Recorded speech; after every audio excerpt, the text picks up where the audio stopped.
Hello, you've caught me thinking about how I can fit Kingdom Hearts 3 into another Friday feature, because if I'm being brutally honest, I don't really want to be here now. I want to be at home playing Kingdom Hearts 3. You know, those lucky emblems aren't going to photograph themselves, are they? I just can't stop thinking about this game. At the time of writing, I've just got to the Caribbean world, and flippin' heck, this is like Assassin's Creed 4, but with jumping boats and cartoon sharks you can fire underwater thunder magic at. I love this game, convoluted plot warts and all, and I hereby declare it's going to be my 6th Platinum trophy. For me, that's a big decision. You know, I'm not a trophy hunter by any stretch of the imagination, and so I am very picky about what games I attempt the Platinum on. We all do this, right? You boot up a game for the first time, and one of the first things you do is have a little peek at the trophy list to see if you can be bothered to go for the plat. I mean, Dave doesn't do this, obviously, but you know what I mean. We all have different criteria, don't we? You know, our own level of tolerance for what we will and won't endure in the pursuit of that most holy of digital relics. Some people like to be challenged. They like their platinums to be a badge of honour, something earned after surmounting a near impossible obstacle. Others will deliberately seek out games that hand over their platinums after just a few hours, boosting their PSN level in as little time as possible. We've all got a different approach, haven't we? Here are my 7 conditions a game must fulfill if I'm going for the Platinum trophy. Please list your own in the comments, but don't expect a reply because I'll be busy playing Kingdom Hearts 3. My first condition, I need to absolutely love the game. You might think, well, duh, obviously, but I have seen some of you, and you know who you are, enduring games you don't even particularly like, just so you can get another platinum. I've got a begrudging respect for you people, to be honest. That's dedication to the cause.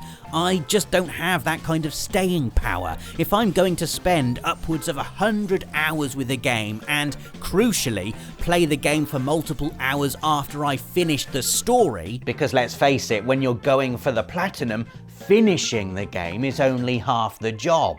Then it needs to be a game I absolutely adore. Also, let's be realistic, there's going to be at least one trophy that's a real pain in the backside, isn't there? Because there's always one. I've spoken about Ni no Kuni 2's God of War trophy, which requires you to finish all 50 skirmishes, and good lord, that was a chore. A chore I would not have undertaken if I did not love Ni no Kuni 2 to the moon and back.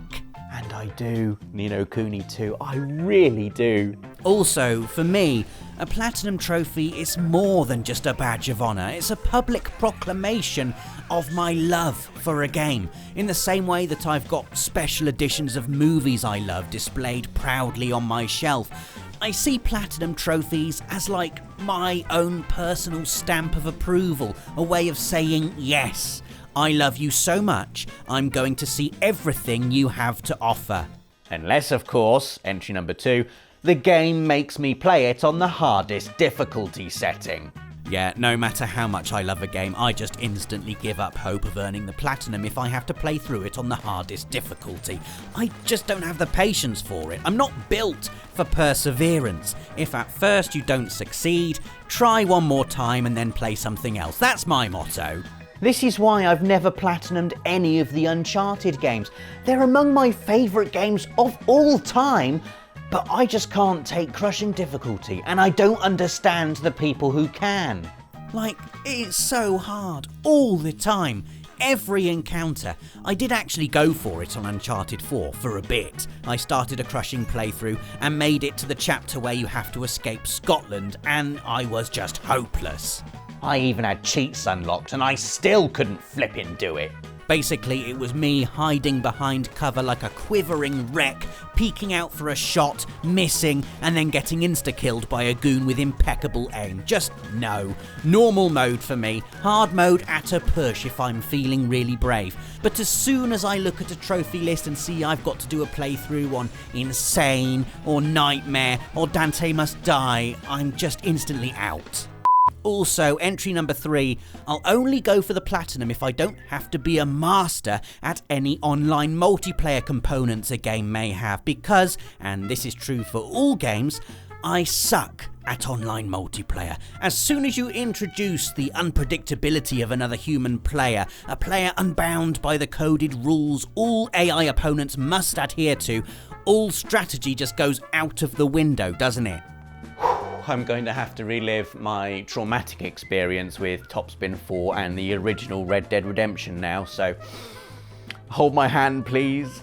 I was so close to the platinum in both of those games. Topspin 4, I was one trophy away. I had to reach rank 20 online, which would have been doable if you didn't lose rank every time you lost a match. Basically, you had to win incredibly consistently over a long period of time against opponents that would, more often than not, come at you with super serve builds. You know, they'd focused all their growth into serve power and would just Ivo Karlovic my patty cake backhand into oblivion. Despite me definitely being the better tennis player. To cut a long story short, I gave up on my pursuit of the Topspin 4 Platinum Trophy with only one multiplayer trophy left to unlock. Similarly, I completed the single player of Red Dead Redemption 100%. Here's my save, look, everything done. But I'm never going to be good enough to pop those online trophies. Basically, if I'm going for the platinum in a game with an online multiplayer component, the trophies need to be along the lines of play 3 games of multiplayer, or reach level 2, or achieve a death streak of 30, you know, something achievable. I don't even mind a bit of a grind, you know, I'm perfectly willing to invest a bit of effort. It's skill that's the problem for me. Entry 4. If I see there's a trophy for speedrunning the game, then that's me out. You know, I like to take my time when I play games. I mean, imagine if there was a speedrun trophy in Kingdom Hearts 3. How on earth would I accommodate my selfies near pretty water graphics in the Caribbean world? Essentially, for me, I think it boils down to the fact that I will only attempt to platinum a game if I can do so while playing it the way I like to play everything. That is, slowly, with fair to moderate challenge, but nothing too grueling. I need to be able to scratch that explorer's itch, you know, I like to stick my nose into every last inch of world the developers have lovingly crafted. I don't want to be rushed through it or feel any pressure. Eco is a game I absolutely adore, for instance, but I'm never going to get the Platinum Trophy because I'm never going to finish Eco in the 2 hours necessary to unlock the Castle Guide Trophy. I mean, say I did go for it and finished the game in 2 hours and 30 seconds. I don't think I could face that kind of devastation. Also, Eco is not a game you should be barreling through in 2 hours. You know, that'd be like flying a rocket through an art gallery. No. Just no. Speaking of taking my time with games, entry 5, I love a good Collectibles trophy. Some people hate these, but I love them because they don't really test your skill. They test your ability to very slowly walk through massive games and spend ages looking about, which is a thing I'm really good at. It's one of the reasons I've decided to go for the plat in Kingdom Hearts 3. I've got to find every treasure chest and hunt down every lucky emblem. Oh, I just love the thought of spending all that time with Kingdom Hearts 3. I see it as like an extension of a holiday, a chance to see places I wouldn't otherwise see if I'm just racing through the story. And when collectibles are combined with photographing collectibles, well then, I am in take your time heaven. It's not just lucky emblems either. You've got to photograph all the constellations, all of which are in the shape of Final Fantasy creatures, even better. And there's nothing more satisfying for me than seeing a logbook fill up, seeing all the numbers max out. That's why I enjoyed platinuming Spyro so much. Look at those numbers! Oh, I love it. Assassin's Creed 2, another of my platinums, had me clambering about all over Renaissance Italy collecting feathers. Good! Give me more! And don't look at me like that, all you people who enjoy dying to the same boss 23 times in a row. You like bettering yourselves, I like picking things up. Leave me alone. Entry 6. I don't want to have to finish the game like 7 times. Don't mind a second playthrough, don't mind going back and doing certain levels over again if there's a chapter select or something like that. But if I need to make a flowchart of how many times I need to play a game to earn every trophy and find the soonest I'll pop the plat is after 7 playthroughs, then that's a no from me. Yes, Metal Gear Solid 4. I'm looking at you with your insistence on all those emblems that require polar opposite ways of playing the game. I love Metal Gear Solid 4 and I'd love to have the platinum in it, but all those playthroughs just aren't going to happen, especially the big boss one. I mean, good lord, have you seen the requirements for that? Finish the game in under 5 hours without dying, without using any health items, without being spotted, without killing any enemies, without using any special items, and doing all of that on the boss extreme difficulty. No. Final entry, and this is going to sound a bit weird after everything I've just said.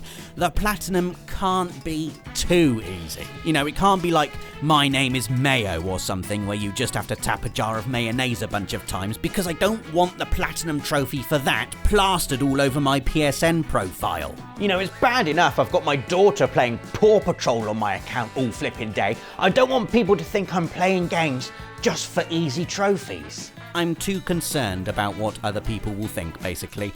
I want someone who looks at my platinums to think, well, he must have put a lot of time and effort into that one, not, oh, he's only playing that for the trophies. So, in summation, the platinums I go for have to offer a very specific type of challenge. They have to encourage thorough exploration, but not in a way that makes the game too difficult. They must be unlockable on regular difficulty and preferably one playthrough without a reliance on multiplayer skill, and I must be allowed to take as long as I like to get there. Also, I have to love the game, so more than likely they're going to need to be RPGs or something that's like a gorgeous remake of something I loved as a kid.